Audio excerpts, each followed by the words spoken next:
What's up kaikille ja tervetuloa katsoa REAGOI-kanavaa taas tänäänkin ja tänään on todella kiva jakso. Mä oon aina ollut kiinnostunut erilaisista mytologioista ja mytologian hahmoista, Herkulekset, Achillekset, everybody. Niin on tosi siistejä tarinoita, jotka opettaa mua myös ihmisyydestä. Ja nämä on sikavanhoja tarinoita ja siksi ne tekee myös kiinnostavaksi. Sitten niitä kautta kuulee vähän minkälainen se historiallinen maailmankuva on ollut niihin aikoihin, kun ne on kirjoitettu. Ja tänään me reagoidaan Achillekseen. Eli kaikkien aikojen uskomattomimpaa soturiin, jolla oli yksi heikkous. Sellainen heikkous, joka on kaikunut historiasta tähän päivään asti, ja siksi sun jänteellä on tietty nimi. Eli let's go! Lähdetään vähän katsomaan, miltä Achilleksen elämä näytti, miten se on kirjoitettu mytologiaan. Sika jees! Kertokaa ihmeessä kommenteissa, jos te haluatte, että me reagoin johonkin muuhun mytologiahahmoon, johonkin hahmoon, mikä teitä kiinnostaa, tai saa olla myös out of mythology, joku vaan, mikä sua kiinnostaa, niin kerro kommenteissa, miten siihen reagoidaan, tai mihin reagoidaan. Ja muista myös tykkää tästä videosta, ja subaa. Suba tälle kanavalle, paina bell-ikoni, että sä saat tietää, milloin tulee uudet videot. Näin saat messissä REAGOI communityssä. Meidän motto on all love, peace and love. Täällä on lämminhenkisin tunnelma, mitä mä oon ikin nähnyt netissä. Siis oikeesti, kattokaa videoita ja kommentteja. Jengi on niin chille, joten all love teille. Kiitos kun ootte keitä ootte. Ja nyt lähdetään kattoo, mitä Achilles duunas in his heyday. Hey everyone, welcome to Mythology Explained. In today's video, we're going to be discussing Achilles. Achilles was the son of Peleus and Thetis. Peleus was the king of Thea, which was either a city or district in Thessaly, and the grandson of Zeus, making Achilles the great-grandson of Mä en tiennyt Zeus. Achilles oli niinku pojan poika Zeukselle. Ja Zeus oli siis ukko ylijumala. Thetis was a sea goddess and one of the 50 Nereids, a group of sea nymphs who were the daughters of Nereus, who was a sea god and the son of Gaia, the personification of the earth, and of Pontus, the personification of the sea. When Zeus found out that any children he sired by Thetis would be more powerful than himself, he decided to marry off Thetis to Peleus, a mortal man, to forestall any such eventuality. Another version has Zeus marry Zeus näissä mytologioissa on kriittinen jäbä. Pitää joskus reagoida myös Zeuksen tarinaan, koska se on next level. Se ei oo Herkules, Disney-leffan Zeus. He a bad dude, honestly. Tässäkin kuultiin, että kun se kuuli, että jonkun orakkeli ennustuksen, että kaikki lapset, ketkä se tekee tämän sen vaimon kanssa, tämän jonkun tietyn kanssa, tulee olemaan vahvempi kuin se, niin se oli vaan nää. Ei voi enää olla tämän kanssa.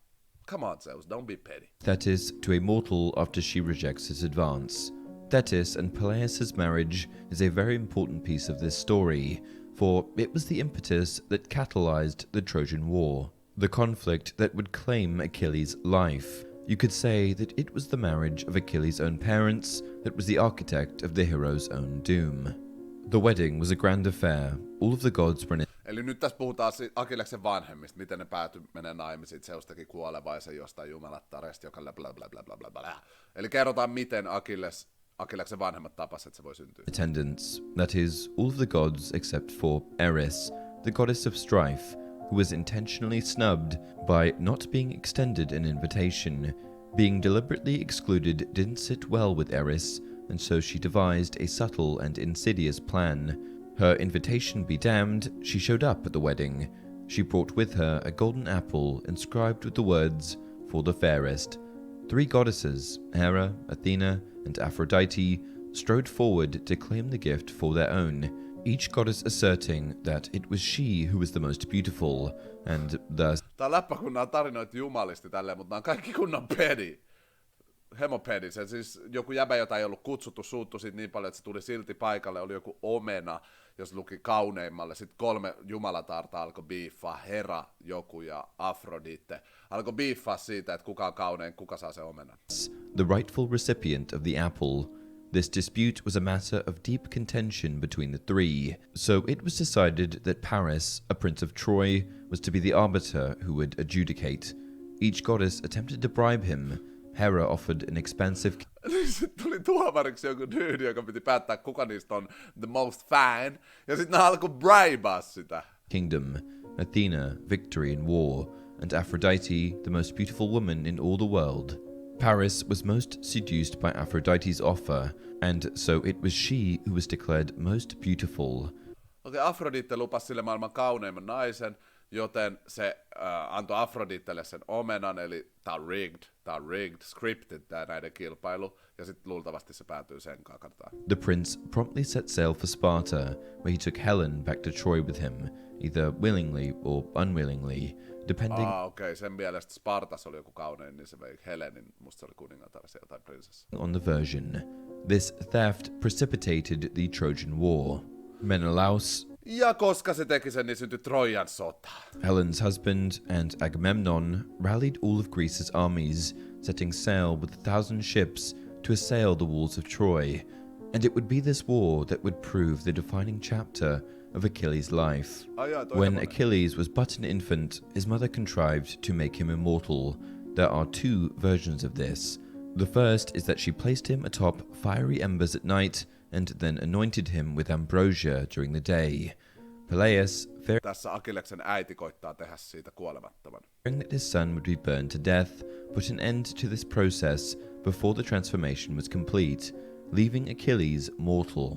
The second version is perhaps the better known of the two. It entails Achilles' mother holding him by his heels and dipping him into the river Styx, one of the rivers of the underworld. This was done successfully, but the process was ultimately flawed, for it left Achilles with two vulnerable areas, two chinks in his otherwise impervious body, his heels. In his Joo. Ton tarinan mä olin kuullut. Eli se äiti halusi tehdä sit kuolemattoman, niin se dippasi se johonkin Manalan jokeen. Good job, mama. Ja dippasi se Manalan jokeen tälleen jaloista. Se melkein meni täydellisesti se juttu, mutta sen jalat ei mennyt sinne veden alle, joten sen nilkat ja niinku ankles, niin nilkat jäi kuoleviksi. his early years, Achilles was tutored by the centaur Chiron, who was quite the Renaissance man, being a prodigious healer, gifted in prophecy, and learned in many arts and disciplines. Se oppi mikä ton nimi olikaan, Kentaurilta. Kaikki sen battle and music and everything. Including music and gymnastics. The divine twins, Apollo and Artemis, were said to have taught him. It was common for young, would-be heroes to be sent to Chiron for tutelage. Others mentored by him include Jason, Actaeon, Asclepius, and the twins Castor and Pollux. Menelaus and Agamemnon galvanized all of Greece. Every chieftain answered the call to war, except for two, Odysseus and Achilles, which was an issue because Greece would need every man of arms that could be mustered, especially two heroes and leaders. Odysseus didn't see the profit in departing his harvest and his family to fight overseas on account of one man's unfaithful wife. Achilles went into hiding, for his mother knew that he was fated to die should he go to Troy. Niin. 2 sotirasta, iso soturi, ei tullut sinne Troijan sotaan. Kreikka vastaan Troija. Ja Achilles ei tullut siksi, että sen äiti oli saanut ennustuksen, että se kuolee siinä sodassa, joten Achilles meni piiloon. Okay. Troy and fight. Odysseus was first targeted. He feigned madness so as to appear unfit for war, but his deception was seen through. Odysseus was ploughing his fields when a messenger appeared to implore him to join the war. The messenger placed Odysseus' son in the path of the plough, so that Odysseus was forced to veer out of the way, proving Odysseus to be sane. Achilles was sent by his mother to the court of the Lycomedes. There, Achilles wore women's clothing and hid among the maidens. Niin Achilles pukeutui naiseksi ja oli jossain niin kuin hovissa, että kukaan ei löytäisi sitä, että se joutuisi sotimaan. Onks this our king? No, sorry. Odysseus, having already been recruited by the Greeks to fight the Trojans, disguised himself as a peddler. He brought with him all manner of goods, many fine trinkets and baubles, and also many fine weapons. Of all the maidens, only Achilles was interested in the weapons, for though... Niin, sitten joku osasi ennustaa tai miettiä, että kuka näistä on, tai että me löydetään Achilles tälleen, että viedään lahjoja, ja se, joka näistä mimmeistä on jäbä, tulee olemaan kiinnostunut vaan näistä aseista. Ja tässä on kuva Achilleksesta miekka kädessä, niin ne on vaan, ton jäbä ilme, tossa noin, toi joka on tossa mun yläpuolella, vaan, bro, gotcha, bro. Ostensibly, he was a woman, he could not entirely conceal his true nature. Odysseus, shrewd as always, knew Achilles at once, and so, though both Odysseus and Achilles attempted to avoid the war, their efforts were in vain. Molemmat joutu loput sotaan. For years, the Trojan War had raged, both sides winning many victories and suffering many defeats, neither able to definitively overmatch the other and gain a war-winning advantage. Achilles had proven himself to be the greatest warrior in all the war. No one could withstand the fury of his attack. His blade felled men by the score, and he captured or razed many fortresses. The focus of the Iliad is on events that transpired in the final year of the Trojan War, which was a protracted slog that apparently lasted for 10 years. The closing events of Achilles' life were largely dictated by a quarrel between Achilles and Agamemnon. One of Apollo's priests had been abducted and given to Agamemnon as a prize. Apollo rained down fiery arrows of pestilence upon the Greeks as punishment for this offense. Achilles gathered the other chiefs in council, explaining to them that there was no hope of victory while they were also besieged by God's wrath. Achilles suggested that they return the priest, which Agamemnon was forced to do. Now bereft of his prize, Agamemnon seized the maiden Briseis, who was Achilles' prize, for his... Eli näiden sisäinen biiffi teki, että Achilles delas, luultavasti, koska silloin tuli joku biiffi jonkun sen sotilasfrendin, joka varasti papin, ja sitten Achilles oli, hei, jos jumalat on vihaisia meidän pitää palauttaa toi pappi. Ne palautti sen papin, mutta sitten tää suuttui ja kidnappasi jonkun. Tää on ollut Savage Times. His own, an impulsive and petty act, Agamemnon would come to rue. The slight dealt to him caused Achilles to feel deeply dishonored, so he refused to fight the Trojans, sidelining himself and his men. The days following Achilles' withdrawal were marked by Trojan victory after Trojan victory. The war had become so dire. Koska tuossa kävi joku juttu, niin Achilles oli vaan, tai kävi toiminta, mä selitin äsken, niin Achilles tuli siinä dishonored fiilis, sit se oli vaan, meitä ei tule enää sotiin. Minä ja mun miehet pystytään perässä, ja sitten troijalaiset alkoi edetä ja voittaa enemmän niitä battles. For the Greeks, that they were driven back to their own ships, fighting within their own camp. The situation came to a head when Patroclus, Achilles' dearest friend, could no longer remain idle, abiding Achilles' orders to abstain from combat. Here's a quote from the Iliad in which Achilles addresses Patroclus during this grim hour. "Go, take my armor, my men too, and defend the ships. I cannot go. I am a man dishonored. For my own ships, if the battle comes near them, I will fight. I will..." Pakko sanoa, että musta kuulostaa, että Achilles ei halunnut sotia, tiedätkö? Toskin se on vaan, mä oon dishonored man, ota mun miehet, ota mun armor ja mene sotiin. Mä en voi tulla, mä oon dishonored, mä en voi, sorry bro. Ei voi midi. Not fight for men who have disgraced me. Achilles' resolve in his withdrawal from combat might have held if his dear friend had not been slain. Patroclus fought like a man possessed, almost emulating the man whose armor he wore. But even on his finest day, Patroclus was no match for Hector, who stripped the body and took Achilles' armor for himself. Hector, Athenan prinssi, tappoi Achilleksen tämän friendin ja sit Achilles laittoi Super Saiyan modin päälle, After let's his go. opponent was slain.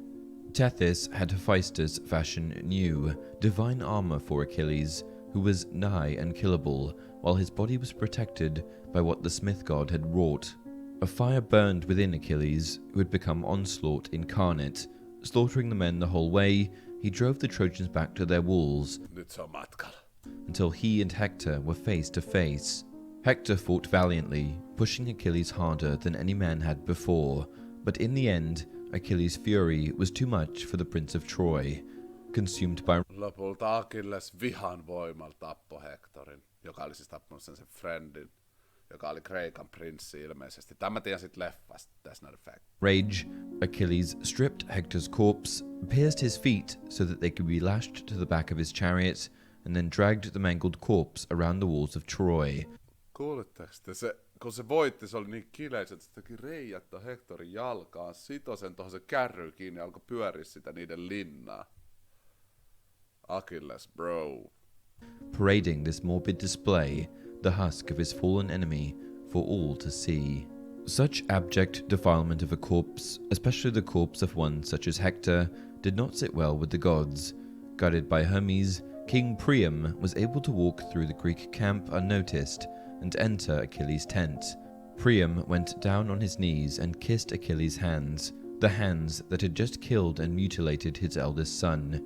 Achilles' wrath. Se kuningas meni Achilleksen luo, suuteli sen käsiin, näytti sille iso kunnioitusta ja rukoili vaan, että se saisi sen pojan ruumiin, että se voi hautaa sen kunnolla.